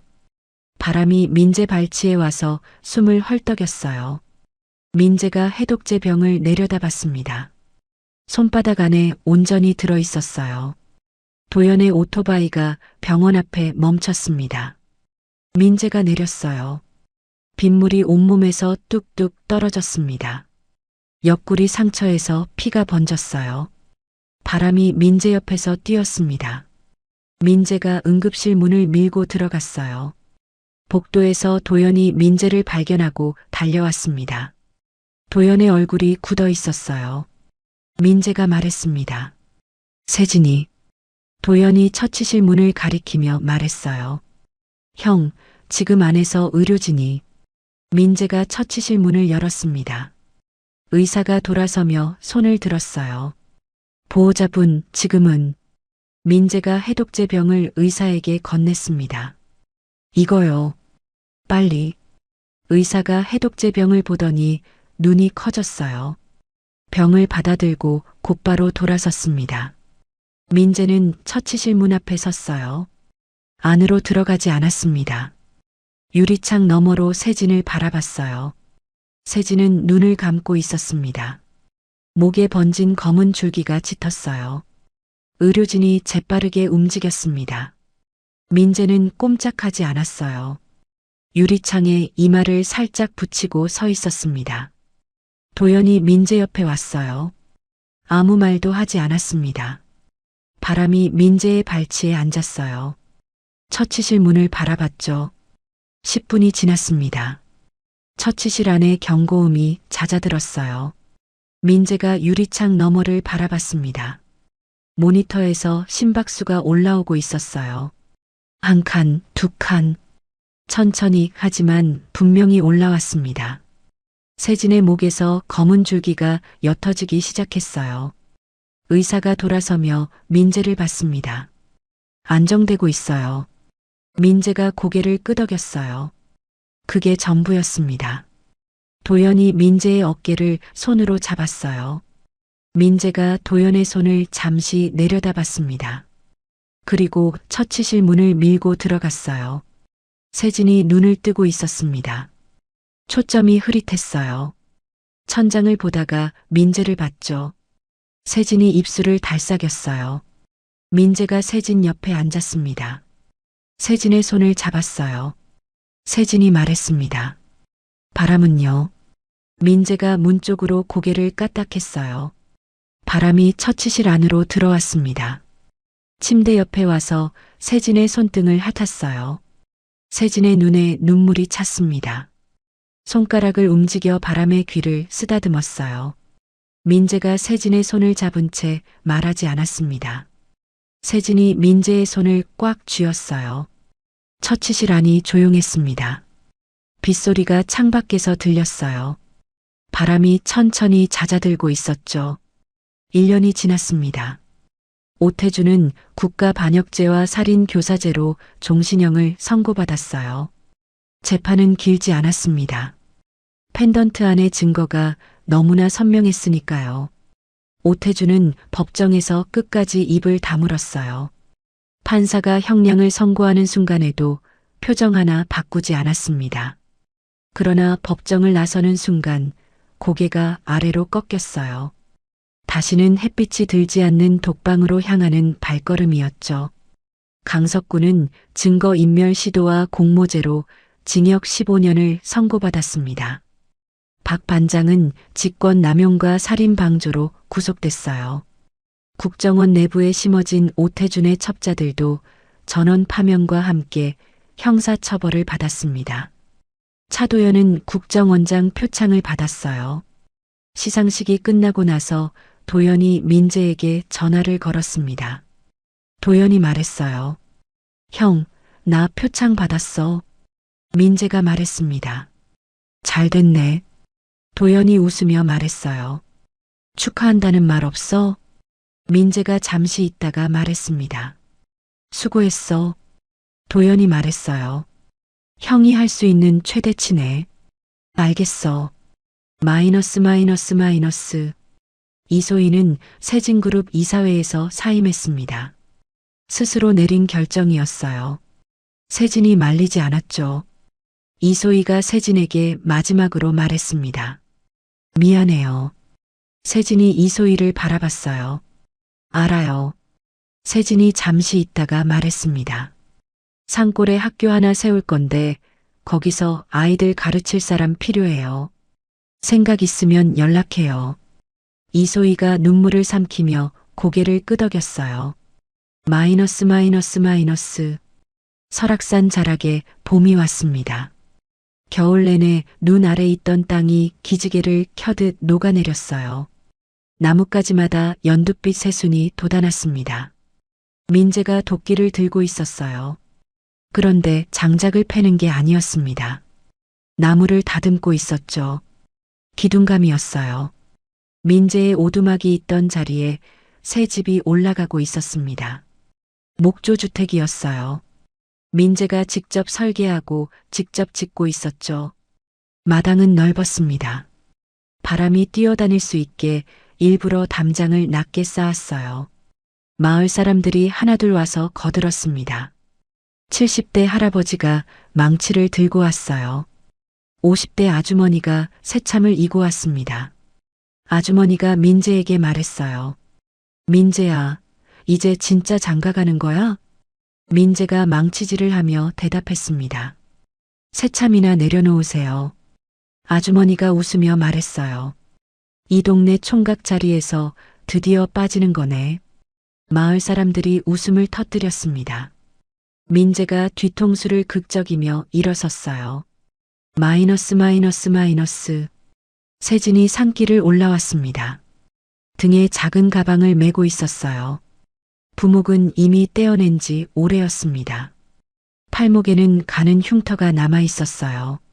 세진이 공사 중인 집을 올려다봤습니다. 민재가 기둥 위에 올라가 있었어요. 세진을 발견하고 내려왔습니다. 세진이 집을 둘러보며 말했어요. 생각보다 커요. 민재가 말했습니다. 두 사람 사는 집이니까.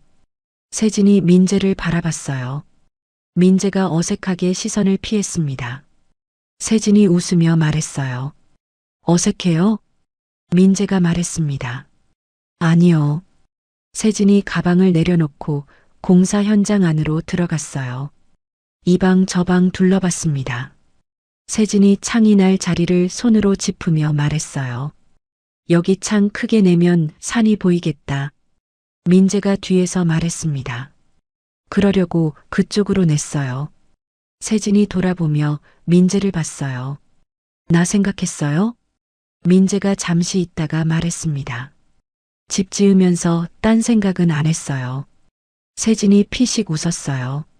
마이너스 마이너스 마이너스. 집이 완성된 건 여름이 시작될 무렵이었습니다. 마당에 잔디가 깔렸어요. 바람이 잔디밭을 내리달리며 멈추지 않았습니다. 바람의 발치에는 작은 강아지 3마리가 종종거리며 따라다녔어요. 바람이 낳은 새끼들이었습니다. 마을 사람들이 집들이를 왔어요. 마당에 평상이 깔렸습니다. 음식이 차려졌어요. 막걸리가 돌았죠. 할아버지가 민재에게 잔을 건네며 말했습니다. 민재야, 이 동네 온 지 이제 몇 년이야. 민재가 잔을 받으며 말했어요. 8년 됐어요. 할아버지가 고개를 끄덕이며 말했습니다. 그동안 말 한마디 없이 혼자 살더니 이제 사람 됐네. 민재가 막걸리를 한 모금 마셨어요. 할아버지가 세진을 보며 말했습니다. 아가씨가 고생했어. 이 사람 말 시키는 것도 일이잖아. 세진이 웃으며 말했어요. 저는 편해요. 말 안 해도 다 알아요. 민재가 세진을 봤습니다. 세진이 민재를 봤어요. 마당에 웃음소리가 가득 찼습니다. 마이너스 마이너스 마이너스. 가을이 됐어요. 산이 붉게 물들었습니다. 단풍이 능선을 타고 내려왔어요. 하늘이 높고 맑았죠. 민재가 세진을 데리고 산 정상으로 올라갔습니다. 바람이 앞장섰어요. 3마리 강아지는 중간에서 포기하고 마을로 돌아갔습니다. 정상에 올라서자 사방이 한눈에 들어왔어요. 붉고 노랗고 주황빛이 뒤섞인 산이 끝없이 펼쳐졌습니다. 민재가 세진 옆에 섰어요. 두 사람이 한동안 말없이 산을 바라봤습니다. 민재가 품에서 무언가를 꺼냈어요. 작은 천주머니였습니다. 세진이 그걸 바라봤어요. 민재가 천주머니를 세진에게 건넸습니다. 세진이 받아서 열었어요. 반지였습니다. 금으로 만든 단순한 반지였어요. 화려하지 않았죠. 그런데 안쪽에 글자가 새겨져 있었습니다. 세진이 반지를 들어 안쪽을 봤어요. 방패와 방패. 세진의 손가락이 떨렸습니다. 민재가 세진 앞에 섰어요. 말을 꺼내는데 시간이 걸렸습니다. 민재가 말하지 않아도 되는 순간들을 살아온 사람이었으니까요. 민재가 말했어요. 경호원으로 당신 옆에 있었는데 이제는 그냥 한 사람으로 있고 싶어요. 세진이 민재를 바라봤습니다. 민재가 계속 말했어요. 말을 잘 못하는 거 알고 재미도 없고 그래도 당신 옆에서 밥 먹고 당신이 창밖 보는 것 같이 보고 싶어요. 계속. 세진의 눈에서 눈물이 흘렀습니다. 닿지 않았어요. 세진이 손가락을 내밀었습니다.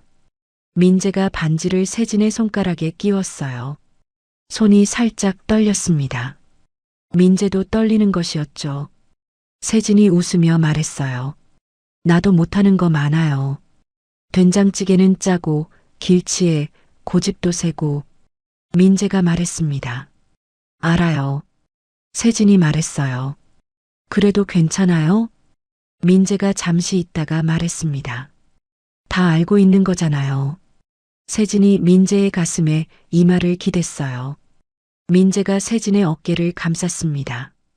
바람이 두 사람 발치에 앉았어요. 꼬리를 천천히 흔들었습니다. 산에서 바람이 불었어요. 단풍잎이 두 사람 위로 흩날렸습니다. 마이너스 마이너스 마이너스. 결혼식은 한 달 뒤 산골 마을 운동장에서 열렸어요. 하객은 많지 않았습니다. 마을 사람들과 도연, 이소혜, 그리고 7년 전 죽은 동료들의 가족들이었어요. 민재가 그 가족들을 직접 찾아가 초대했습니다. 한 사람 한 사람 찾아갔어요. 문을 두드리고 서서 말했죠. 늦어서 미안합니다. 그래도 왔으면 해서요. 거절한 사람은 없었습니다. 결혼식은 소박했어요. 판사가 혼인 서약을 읽었습니다. 민재와 세진이 서로를 바라봤어요. 판사가 물었습니다. 강민재 씨, 한세진 씨를 평생 곁에서 지키겠습니까? 민재가 세진을 바라보며 말했어요. 지키겠습니다. 판사가 세진에게 물었습니다. 한세진 씨, 강민재 씨와 함께 살겠습니까? 세진이 민재를 바라보며 말했어요. 살겠습니다. 하객들이 박수를 쳤습니다. 동료들의 가족 중 한 어머니가 손수건으로 눈을 닦았어요. 민재가 그 어머니를 보고 고개를 숙였습니다. 마이너스. 밤이 됐어요. 손님들이 다 돌아가고 마당에 민재와 세진만 남았습니다. 바람이 잔디밭에 누워 있었어요. 강아지 3마리가 바람 옆에 붙어 잠들었습니다. 민재와 세진이 마당 평상에 나란히 앉았어요. 하늘에 별이 많았습니다. 산속이라 더 선명했죠. 세진이 하늘을 올려다보며 말했어요. 별 많다. 민재가 하늘을 봤습니다. 세진이 말했어요. 전에는 이런 거 볼 시간이 없었어요. 항상 뭔가 결정하고 싸우고 버티고. 민재가 말했습니다. 이제는 시간 있어요. 세진이 민재의 어깨에 기댔어요. 잠시 있다가 민재가 말했습니다. 환청이 안 들려요. 세진이 고개를 들어 민재를 봤어요. 민재가 말했습니다. 7년 동안 매일 들렸는데 오늘은 안 들려요. 세진이 민재의 손을 잡았어요. 민재가 말했습니다. 대신 당신 숨소리가 들려요. 세진이 아무 말도 하지 않았어요. 그냥 손을 더 꽉 쥐었습니다. 바람이 잔디밭에서 꼬리를 한번 흔들었어요. 강아지들이 잠결에 뒤척였습니다. 별이 총총한 밤하늘 아래 산골 마당에 2사람이 나란히 앉아 있었어요. 아무 소리도 없었습니다. 그래서 좋았죠. 마이너스. 며칠 뒤 아침이었습니다. 세진이 뒷산에서 나무를 캐고 있었어요. 민재가 옆에서 바구니를 들고 있었습니다. 세진이 풀숲을 헤치며 말했어요. 이거 맞죠? 민재가 보더니 말했습니다. 그거 독초예요. 세진이 손을 멈췄어요. 민재가 바구니를 내던지고 세진에게 달려들었습니다. 세진의 손에서 풀을 낚아챘어요. 세진이 눈을 동그랗게 뜨며 말했습니다. 만지기만 한 건데. 민재가 세진의 손을 뒤집어 들여다봤어요. 손바닥이 멀쩡했습니다. 민재가 숨을 내쉬며 말했어요. 앞으로 내가 알려주는 것만 캐요. 세진이 픽 웃으며 말했습니다. 경호원 본능이 아직 살아있네요. 민재가 세진의 손을 놓지 않은 채 말했어요. 당신한테는 평생 살아있을 거야. 세진이 민재를 바라봤습니다. 민재가 세진을 바라봤어요. 산 아래에서 바람이 불어왔습니다. 나물 바구니가 옆으로 굴렀어요. 2사람은 바구니를 줍지 않았습니다. 산골 오두막에서 혼자 장작을 패던 남자가 있었습니다. 세상에서 지워진 채 환청을 달래며 버텨온 7년이었어요. 그 남자 앞에 폭설 속에서 쓰러진 여자 하나가 나타났습니다. 그게 전부였어요. 그런데 그 한 번의 만남이 2사람의 인생을 통째로 바꿔놓았습니다. 누명을 쓴 사람이 이름을 되찾고, 배신당한 사람이 자리를 되찾고, 혼자였던 2사람이 서로의 곁에 섰습니다. 오래 걸렸지만 결국 제자리를 찾았어요. 살면서 억울한 일을 당할 때가 있습니다. 믿었던 사람에게 배신당하고 열심히 살아도 무너질 때가 있어요. 그래도 포기하지 않으면 언젠가는 반드시 제자리로 돌아온다는 걸 이 이야기가 말하고 싶었습니다. 민재처럼, 세진처럼, 이야기를 끝까지 들어주신 분이 계시다면 잘 들었다고 댓글 하나만 남겨주세요. 감사합니다. 선생님의 가정에 항상 행복이 가득하시고 건강하시길 바랍니다.